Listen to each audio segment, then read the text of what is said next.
Sanjay sir, आपकी party ने ऐलान किया है कि ईद के बाद आप लोग आंदोलन करने जा रहे हैं, जिसमें एसआरए के जो स्कीम्स में जो घोटाले हो रहे हैं, जो कि बड़े पैमाने पे घोटाले हो रहे हैं, उसको एक्सपोज करने के लिए। तो थोड़ा डिटेल में आप बताएंगे कि आपका एजेंडा क्या होगा। हमारी party United Congress party Eid के बाद एसआरए की स्कीम्स के ऊपर आंदोलन करने जा रही है। अब वो आंदोलन ऐसा है कि हजारों करोड़ का घोटाला है ये। तो हम मुंबई की जनता के सामने ये जो घोटाला है, ये लोगों के सामने रखना चाह रहे हैं कि घोटाला किस तरह होता है।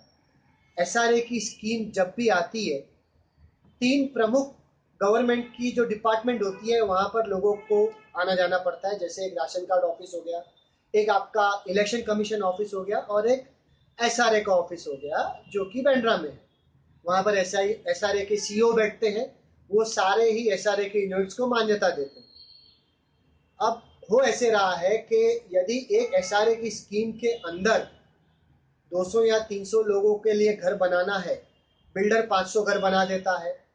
तो जब 300 जन को जगह देनी है, आपने 500 बना लिए, तो कानून के तौर पर 200 जो एक्स्ट्रा यूनिट बने हैं वो गवर्नमेंट को एज पैप यूनिट बिल्डर को देने होते हैं।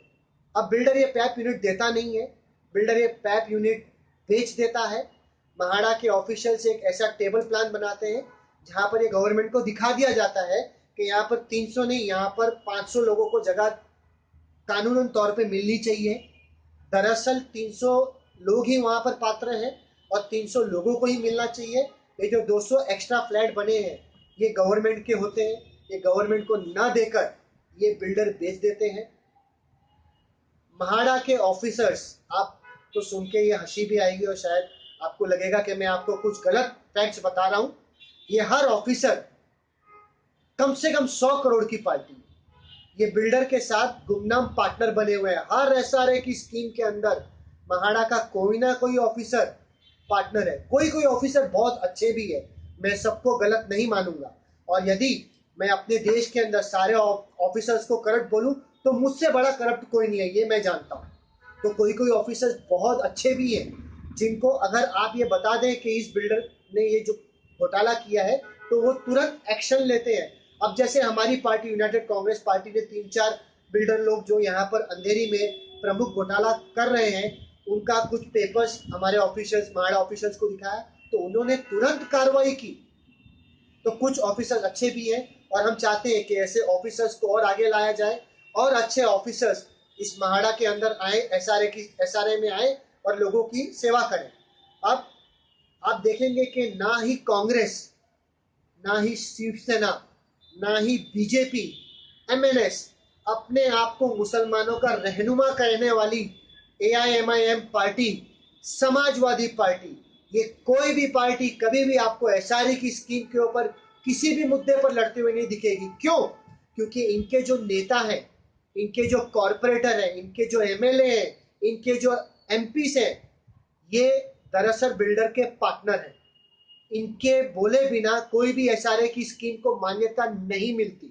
तो आप कभी भी देखेंगे बड़ी बड़ी पार्टियां जो महाराष्ट्र को चलाती हैं, कभी भी आपको ये आंदोलन करते, गरीब आदमी के आंदोलन करते के लिए आपको नहीं दिखेंगे।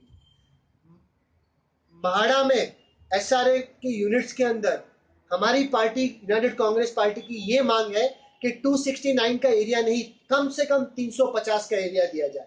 यदि आप मियाँ बीवी और 2 बच्चे हैं, जिसे हम एक कहते हैं कि ये एक छोटी फैमिली है या ये अच्छा परिवार है, तो कम से कम उस अच्छे परिवार के लिए 350 स्क्वायर फीट की एरिया तो उनको मिलनी ही चाहिए। जो भी आपका कानून के तहत, जैसे आपने डिक्लेयर किया कि 2000 के पहले के जो भी लोग हैं उनको मिलनी चाहिए। और प्लस हमारी पार्टी जो आंदोलन करने जा रही है उसमें हम सबसे ज्यादा फायदा महाराष्ट्र स्टेट गवर्नमेंट का करने जा रहे हैं, क्योंकि हमारे पास जो फिगर्स हैं उसके हिसाब से कई हजार पैप यूनिट्स ऐसे हैं जो बिल्डर लोगों ने बेच दिए हैं और उनको कई हजार करोड़ का फायदा हुआ है। ये हर वो बिल्डर जिसने महाराष्ट्र की गवर्नमेंट का पैप यूनिट बेचकर खाया है, कुछ एसआरए के गलत ऑफिसर्स के साथ मिलकर हम उन्हें जेल की सलाखों के पीछे देखना चाहते हैं। और मैं महाराष्ट्र की जनता को एक चीज और बता दूं, खास तौर पे मेरे मुंबई की जनता को, कि इस एसआरए की स्कीम का सबसे ज्यादा पीड़ित अगर कोई है तो वो मेरा महाराष्ट्रियन है और वो मेरे मुस्लिम भाई। जितने भी एसआरए की स्कीम आप देखेंगे जो हो रही है, मैक्सिमम लोग जो रहते हैं इस पर, या तो वो महाराष्ट्रियंस है या हमारे मुस्लिम भाई लोग। तो हम ये चाहते हैं कि महाराष्ट्र और मराठियों की बात करने वाली पार्टियां आगे आए, और जिस तरह यूनाइटेड कांग्रेस पार्टी मुद्दा हमारे महाराष्ट्रियन भाई बहनों के लिए ले रही है, उस तरह वो भी हमारा साथ दें।